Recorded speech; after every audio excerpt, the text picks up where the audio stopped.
नमस्कार। डॉक्टर हिमांशी के YouTube channel पर आप सभी का हार्दिक स्वागत है। आज हम एक ऐसे टॉपिक के बारे में पढ़ेंगे जिसकी रिक्वेस्ट मेरे पास काफ़ी आ चुकी है और जो इम्पोर्टेंट भी है, वो है विभिन्न आचार्यों के द्वारा हमारे जो आहार द्रव्य होते हैं उनका वर्गीकरण।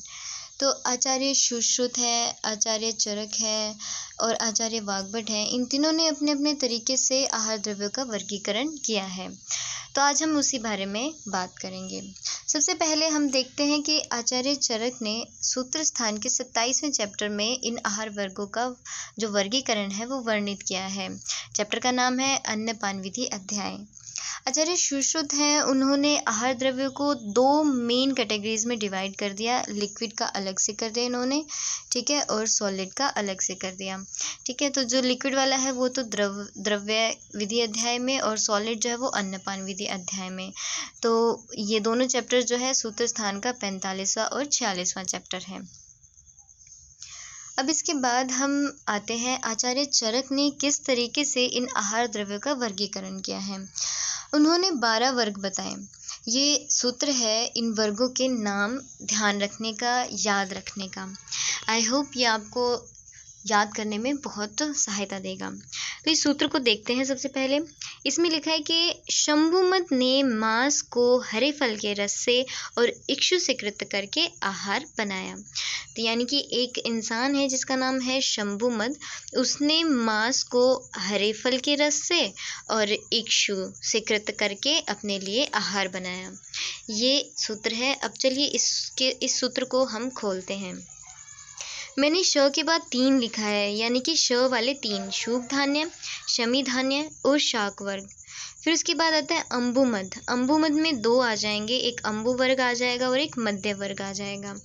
मांस से मांस वर्ग, हरे से हरित वर्ग और फल से फल वर्ग होगा।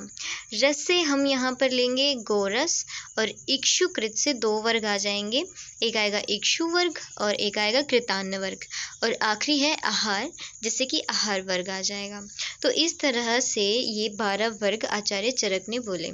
एक बार फिर से देखते हैं।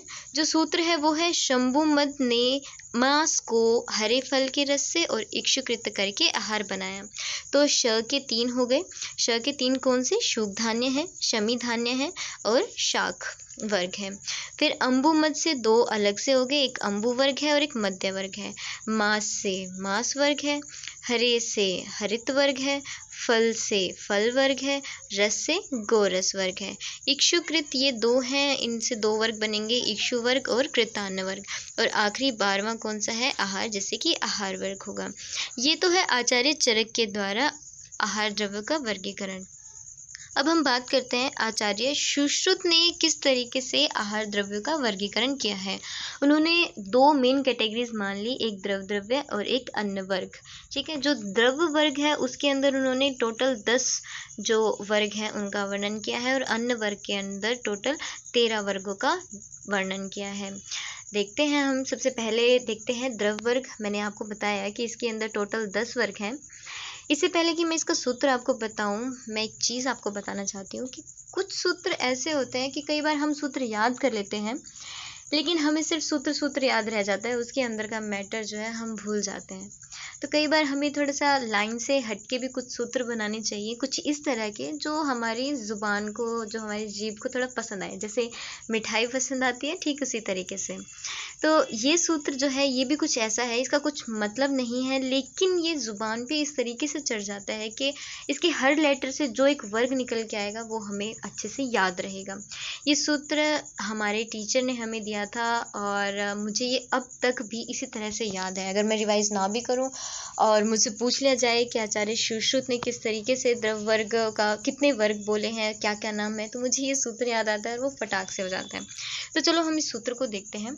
यह इक्षु जमध्य तिमुम इस तरीके से बोला। तो इसमें बेसिकली कितने हैं? 3 शब्द हैं, इक्षु है और फिर जमध्य है और एक तिमुम है, ठीक है। तो अब इसको डिकोड करते हैं। ई से इक्षु वर्ग आ जाएगा, ठीक है।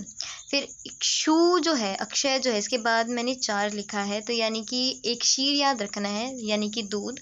ठीक है, दूध से बनी हुई चीज़ें यानी कि दही है, उससे तक्र बनता है, फिर उससे घृत भी निकलता है। ठीक है, तो ये कुछ इस तरीके से हो जाएगा कि इक्षु, ई से इक्षु, फिर अक्षय से क्षीर वाली 4 चीज़ें, दूध, दही, तक्र और घृत।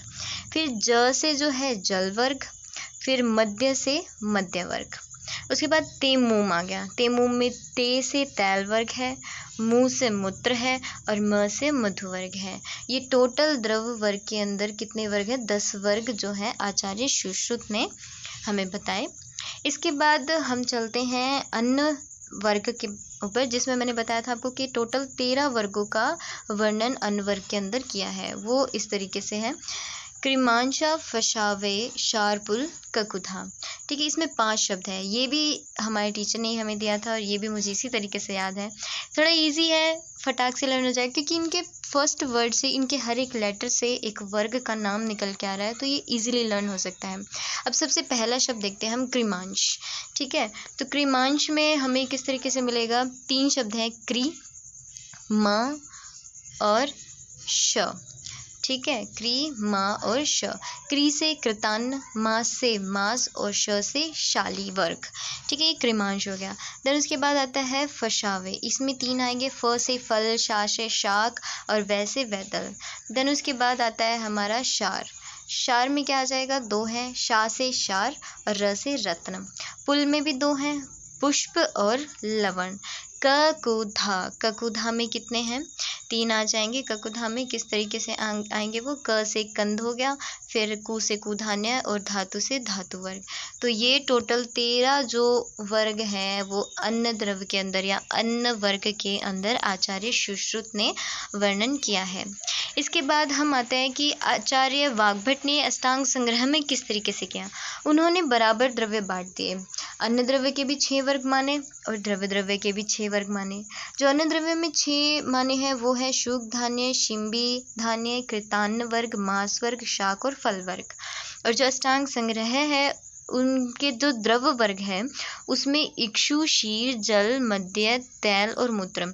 एक ये चीज़ को मैं सर्कल कर रही हूँ क्योंकि इसके बारे में मैं आपको की नोट्स जो कुछ की पॉइंट्स हैं उनमें बताऊंगी ये क्या डिफरेंस है इसमें। इसके बाद आचार्य वाग्भट ने अष्टांग हृदय में किस तरीके से वर्णन किया।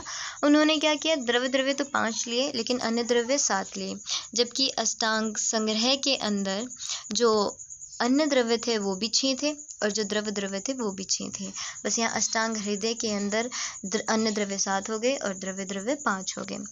अष्टांग हृदय ने एक जो एक्स्ट्रा माना है अन्न द्रव्य वो है औषध वर्ग। ये बहुत इंपॉर्टेंट है क्योंकि ये मूलतः किसकी देन है? अष्टांग हृदय की ही देन है। अब बात आती है द्रव्य द्रव्य के अंदर जो 5 हैं, अष्टांग संग्रह ने जो छठा माना था वो मूत्र वर्ग था, लेकिन अष्टांग हृदय ने तो मूत्र वर्ग माना ही नहीं है। मूत्र वर्ग किसने माना है? सिर्फ और सिर्फ अष्टांग संग्रह ने माना है। इसके बाद हम कुछ की पॉइंट्स देख लेते हैं जो बहुत इंपॉर्टेंट है और ध्यान में भी रखने हैं आपको। वो क्या है कि आचार्य चरक ने गोरस के अंदर ही दूध की जितनी भी चीज़ें हैं, जैसे दूध है, दही है, तक्र, घृत, ये सारी किस में रखी? गोरस में रख ली। लेकिन आचार्य सुश्रुत ने इनको अलग अलग मान के 4 अलग से वर्ग बता दिए। अब बात आती है आचार्य सुश्रुत ने जो वैदल, कुधान्य, पुष्प, कंद, लवण, ये जो वर्ग है सबसे पहले आचार्य सुश्रुत ने ही इनको डिफ्रेंशिएट किया था, अलग से इनका वर्णन किया था। फिर अष्टांग हृदय में मैं आपको बता चुकी हूँ ये बात कि जो मूत्र वर्ग है अष्टांग हृदय में वर्णित नहीं है, अष्टांग संग्रह में है। और औषध वर्ग जो है वो किसकी देन है? अष्टांग हृदय की देन है। ये हमारे जो आहार वर्गों का, आहार द्रव्यों का जो वर्गीकरण है वो मैंने आज आपको बताया। तो दोस्तों, अगर आपको ये वीडियो इन्फॉर्मेटिव लगती है, आपको अच्छी लगी, तो प्लीज़ इसे लाइक कीजिएगा। और अगर आप मेरे यूट्यूब चैनल पर नए हैं तो जो राइट हैंड साइड में जो लाल वाला बटन है उसे क्लिक कीजिएगा, सब्सक्राइब कीजिएगा मेरे चैनल को। और ज्ञान तो बांटने से बढ़ता है, तो इस वीडियो को आप जितना हो सके उतना शेयर भी कीजिएगा। Thank you so much.